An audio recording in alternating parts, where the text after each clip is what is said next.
Welcome back to the Through the Grapevine podcast.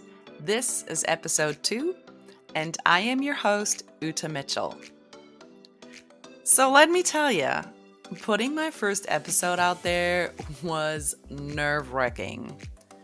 I must have clicked refresh 1,000 times on that hosting website, waiting for people to download and listen to the episode. And then something super cool and amazing happened that made me so happy because both my beta testers that I asked to listen in first and then my other listeners started providing feedback. And they loved it. so I cannot even begin to tell you how that made me feel.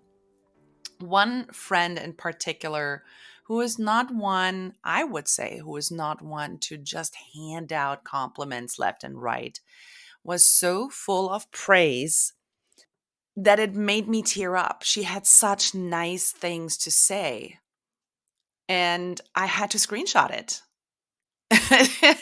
I mean, how is this possible? How did I, of all people, become a podcast host? I'm honestly, I'm still blown away. I'm just blown away. So, of course, this did give me a real confidence boost. And I started reaching out to women who I thought would be great guests for the podcast. I am so happy to report that the ladies I messaged not only responded back, but they told me they would be happy to come on the show. So please do stay tuned for future episodes featuring women like Zamina Orego. She is from Atticus Wines here in Yamhill, Oregon. I'm going to have Maggie Craig, who is a buyer and former colleague at wine.com. Molly Martin, she's also a former colleague and a lover of wine.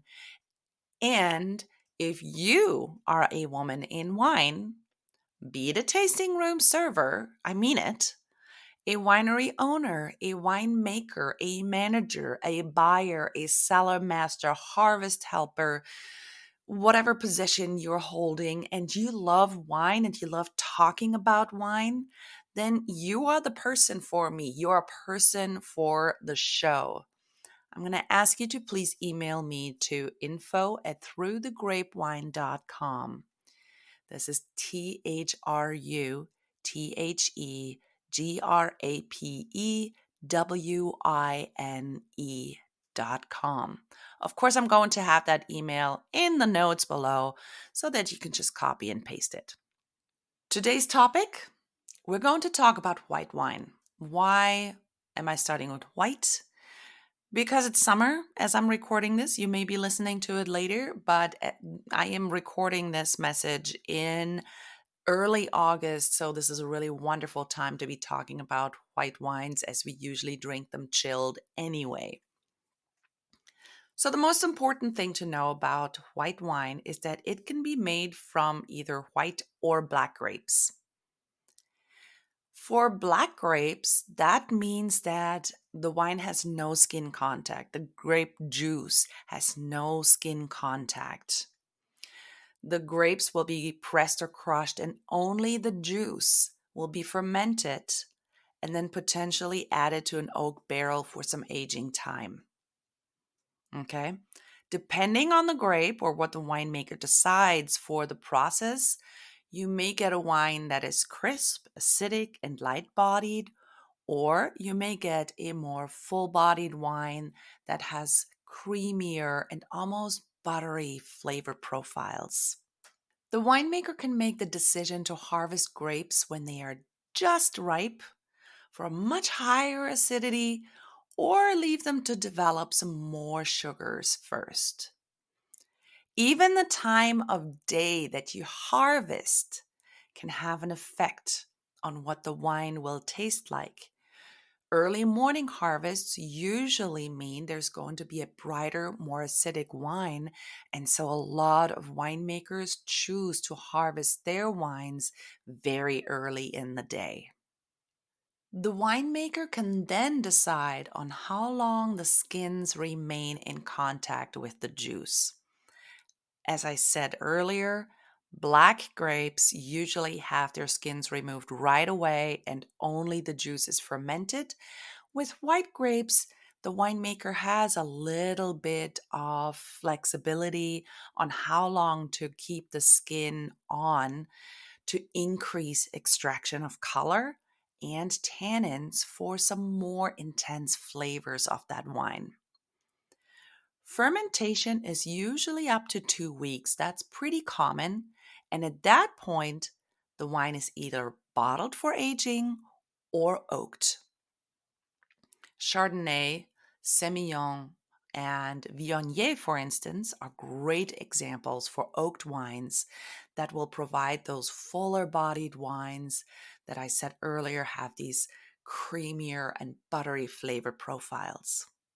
A Chardonnay will often have flavors of yellow apple, starfruit, pineapple, butter, and even vanilla from the oaking. Although, and I have to throw this in here, Oregon Chardonnays are often unoaked, so lighter in body and more crisp and fruit forward. So that is something to really remember when you're going out buying your Chardonnay.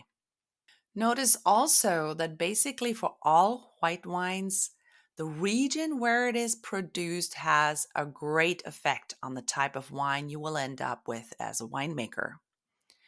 Germany, for instance, and of course, I have to talk about Germany since that is basically my home.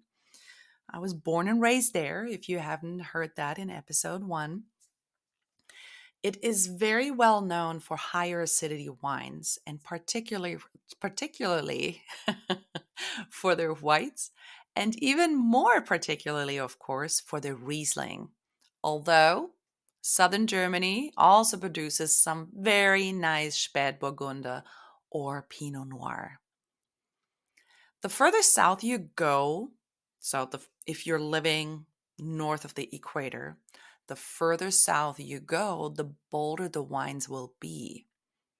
Southern France, which of course tends to be quite a bit warmer than Germany, for instance, is quite popular for their Grenache Blanc, Picpoul, Muscat Blanc, or Vermentino. Those grapes are often blended with others.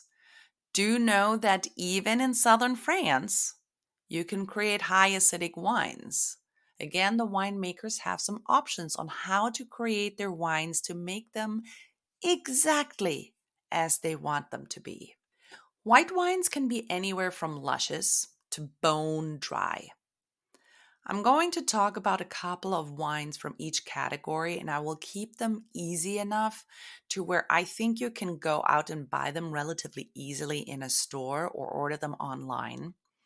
Because honestly, there are so many different whites that I could try and talk about, and it would be covering podcasts for days and weeks, really. I mean, think about it. You have a Melon, Picpoul, Pinot Blanc, Assyrtiko, Albarino, Friulano, Verdicchio, Cortese, Ferment, Riesling, Verdejo, Silvana, Pinot Gris. You get the point. There are a lot of white wines that we could be talking about, and I could probably fill an entire podcast episode talking just about one wine. I want to get started with Riesling.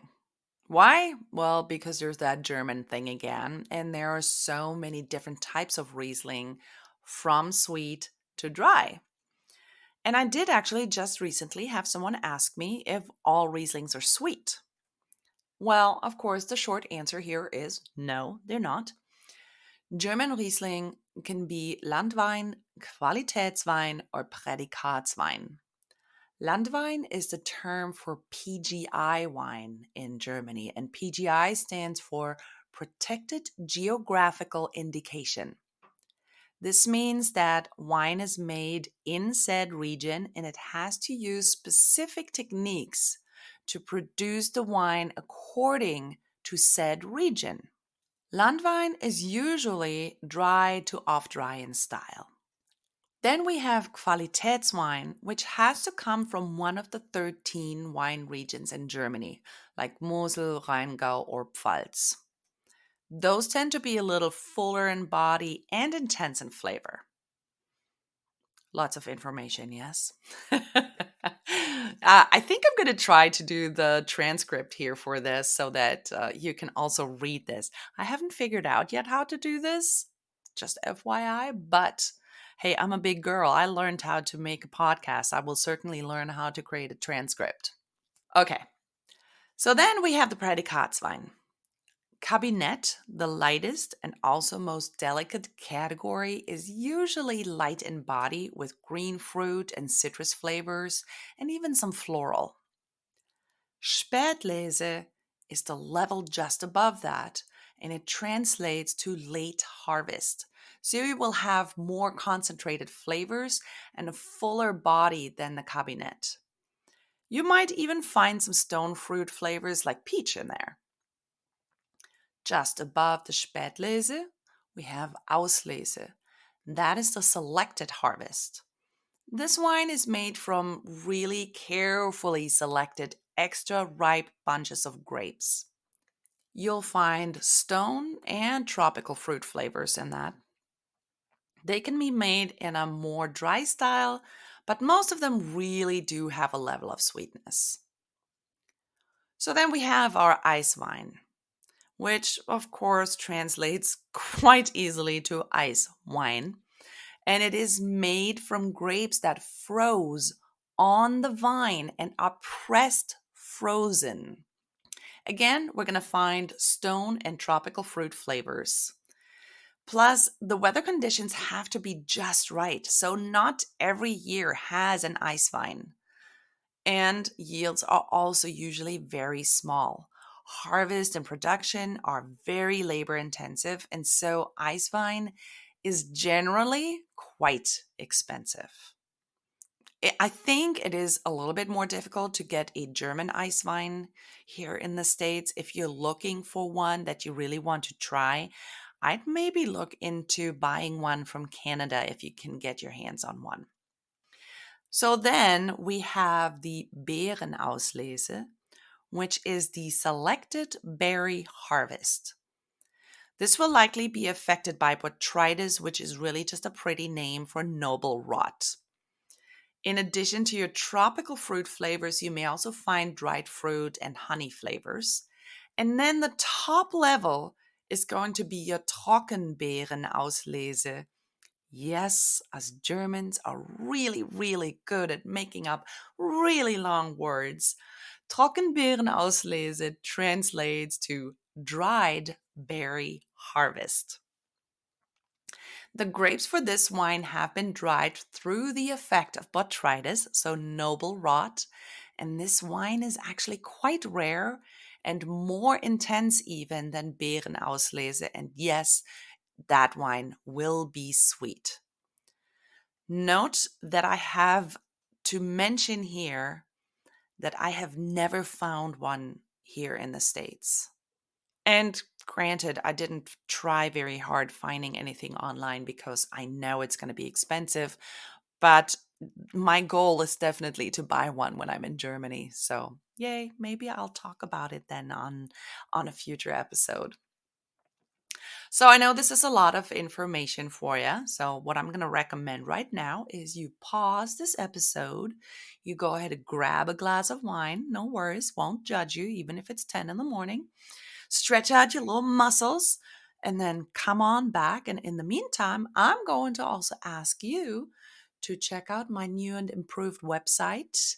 I just had it redone. It looks really, really lovely. And, maybe sign up for my newsletter so that you can always be in the know about everything that is going on in my life and with the podcast and whatever else is going on. I have so many ideas right now, it's actually ridiculous. I think I need to start hiring some stuff out to other people. I'm not joking. It's great. It's great. I'm loving this. Of course, you can also find me on Instagram. I am there at through the grape wine, of course. Through_ the grape wine is actually what I should mention here so that you actually find me. See the podcast notes below, of course, because I will have all of that information there as well. Okie dokie. Are we ready? Are we going back? Let's do it. And at this point, I'm going to say bye bye to Riesling. Hello, dessert wines. A dessert wine is exactly what it sounds like, a wine to be enjoyed with your dessert or as your dessert. A good rule of thumb for a dessert wine is that it should be sweeter than your dessert. These sweet flavors will complement each other, or you may drink a dessert wine just by itself. Sparkling sweet wines are something like a Moscato d'Asti or an Asti Spumante, and they pair really well with, now get it, apple pie. Ugh, apple pie, I'm sorry, with cream, cobbler, pudding, glazed fruit. Yum. I want it. Someone bring it to me. Gewürztraminer, another one of those German names, tends to also be on the sweeter side generally and can have flavors of lychee, rose, tangerine, grapefruit, and it is usually served chilled and can be paired really well with meats like duck, pork, chicken, shrimp. It also provides a really great contrast for highly spiced foods like curries, but also cinnamon, ginger, clove, allspice. It cuts through those strong flavors. You might try it with some soft cheeses like brie, and it goes really great with onion, squash, bell pepper, roasted vegetables, and even artichokes. Alternatively, you could try a French Pinot Gris or a Spätlese Riesling if you can find one. Chenin Blanc or Riesling Cabinet are going to be really great off-dry wines. In the Chenin Blanc, look for flavors of yellow apple, pear, quince, chamomile, and honey, with the Riesling Cabinet being a little higher in green apple, lime, jasmine, and even some petroleum flavors. Both wines pair really well with Asian dishes like Thai or Indian food. Again, it cuts through that spice, but also for duck, pork, shrimp, crab, and alternatively, you might try to find a Hungarian ferment or a Greek Assyrtiko. For a nice dry white wine, I recommend going for Chardonnay. This can be, again, oaked or unoaked. You could choose a Sauvignon Blanc, which is, of course, grown right here in the States, but also in other countries like France, New Zealand, Australia, and South Africa, and some other wine regions in the world. And I really, really do recommend when you go into a store and you're looking for a Sauvignon Blanc and you're usually going with the same old, go venture out, try something new. Check out Cost Plus, check out Total Wine, one of those stores that may offer a much wider variety of wines, and see if maybe you like a Sauvignon Blanc better when it comes from New Zealand or from France. In a Sauvignon Blanc, you'll usually find flavors of honeydew, gooseberry. I love gooseberry, grapefruit, passion fruit, and it can also be pretty herbaceous. I would pair Sauvignon Blanc with salty cheeses, Asian food, light meats, and then really any green vegetables like Brussels sprouts, broccoli, asparagus. I'm thinking, chicken with an herbal sauce and then some steamed or roasted veggies. Ugh, yum. Is it time to have some wine and lunch yet? Here are a few rules of thumb when pairing wines, regardless of whether it's white or red. The wine should always be more acidic than your food. We already said sweet wine should be sweeter than your dessert that you're eating. Bitter food with bitter wines, so like a very dry red that's very high in tannins, make everything taste even more bitter. So we kind of want to avoid that.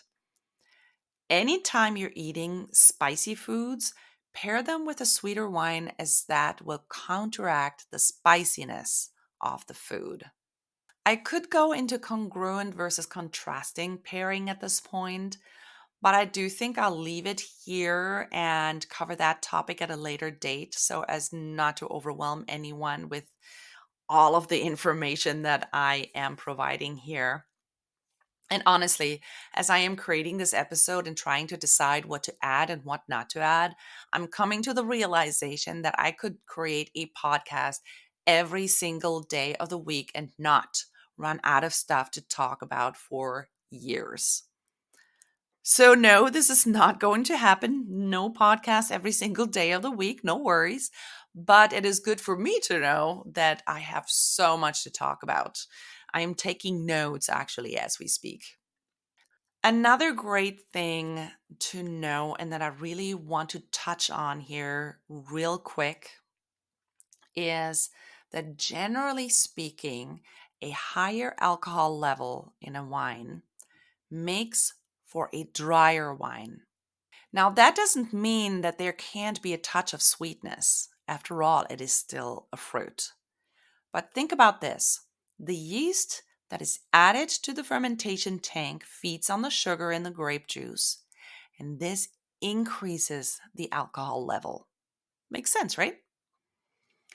And yes, it is possible to add more sugar to a fermenting wine in order to get the even higher levels of alcohol. In the wine world, we consider everything above 14.5% ABV, that's alcohol by volume, as high.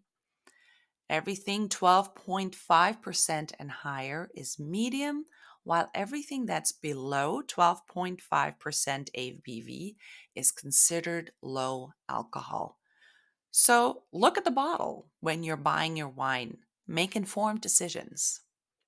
So, with that, I did receive some questions to answer, which I am actually so grateful for because I was a little worried that there were not going to be any questions and that I would have to think up some of my own, which, I probably could, but I like it this way much better. Okay, question number one: what is an unoaked wine? I did talk about this when discussing the Chardonnay a little bit earlier, but here's a little bit more information for you. Most wines can either be fermented in just stainless steel inert vessels, that means they're going to be airtight, or you can also put them into oak to age them. Most wines are oaked in French or American oak. Oak can be new, neutral, or aged, and the newer they are, the more flavor they give off into the wine. So the more often you use an oak barrel, the less flavor and the more subtle flavor they will give off to the wine. Also, and this is super interesting, size actually matters. A really large oak barrel that holds something like 600 gallons of wine will have a much larger surface area, so less wine is actually touching the oak. And that means it will have less oak characteristics than a wine that is fermented, is aged in a much smaller barrel. Also, sometimes rather than to put the wine into oak barrels, they will add oak chips or staves to the stainless steel tanks into the wine to impart some of that oak flavor. This is often done in wines that are produced in very large quantities and saves both time and money. And a lot of wine connoisseurs cringe on that. They say they can taste that, and it's not something that they appreciate very much. Question number two: how long can I keep an open bottle of white wine in the fridge? This is a really great question, and your standard answer is up to a week with practically a full flavor profile.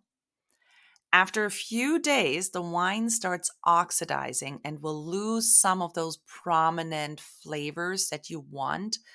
So you're going to want to finish that off relatively quickly at that point. You can get a few more days out of it by using a vacuum pump sealer. So you can buy those online. You just literally pump the air out of the bottle. That creates a seal and it allows you to keep the wine for a little bit longer. And then finally, question number 3. Are Chablis and Chardonnay the same thing? Also a great question. Love it. Chablis is actually a Chardonnay growing wine region in Burgundy, France. Chablis is 100% Chardonnay, while Chardonnay from some other parts of the world can, in some cases, add small amounts of other grapes to the wine and still call it a Chardonnay. Another difference is that Chablis is not aged in oak, which means the resulting wine will be more crisp and fruity, which is really similar to many of the Chardonnays you will find in the Pacific Northwest, for instance. So, did I mention in the first episode that I will be traveling to Germany and France this fall? I'll be in my hometown in Baden for most of September. And I will actually also have the great opportunity of helping with harvest at a local winery, which is just thrilling to me. And I know it's going to be hard work, but I'm so excited for this opportunity because I will have so many questions. I'm going to be in the vineyard and in the winery, and it's going to be amazing.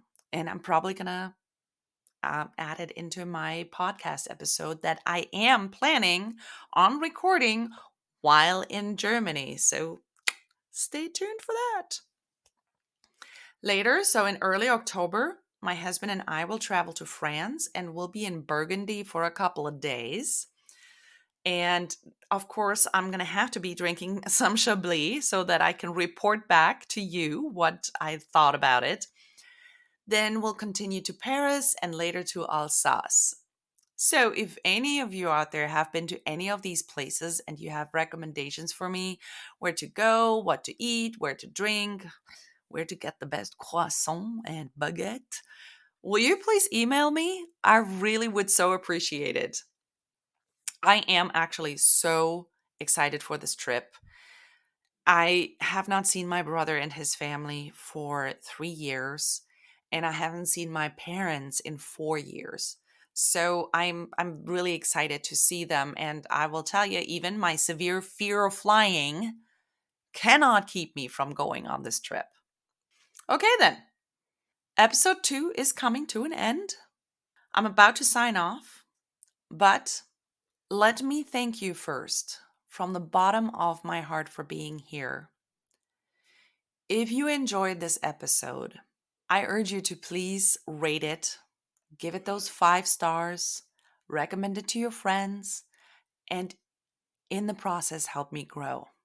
This podcast is my baby, and I want to see it grow and flourish and become your destination for great wine info, for some awesome interviews, and for a little bit of fun as I start doing some tastings of the good, the bad, and the ugly wines out there. Have a wine you think I should try on the show? To let me know. I know this is a dangerous proposition, but I will try everything at least once.